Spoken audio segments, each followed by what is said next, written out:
Союз журналистов Якутии заявил, что задержание репортеров, снимавших сюжет о плохих дорогах, это нарушение прав журналиста.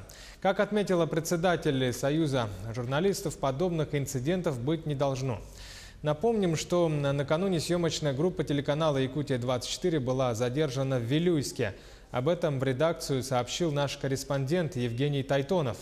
По его словам, группа прибыла в город, чтобы снять несколько сюжетов по заданию редакции, однако была задержана по требованию мэра города Нургустана Афанасьева, который отказался от общения с журналистами и обратился в полицию.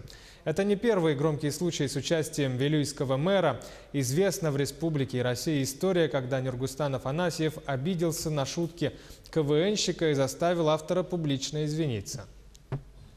Мы, конечно, защищаем права наших журналистов, поэтому в соответствии со статьей, за нарушение статьи 27 мы можем подать и в административную комиссию, или же ребята засняли все это на камеру, можно даже тут подать заявление прокуратуры республики на открытие уголовного дела. Но надеюсь, что он опомнится, попросит у ребят прощения, и на этом дело, наверное, разрешится.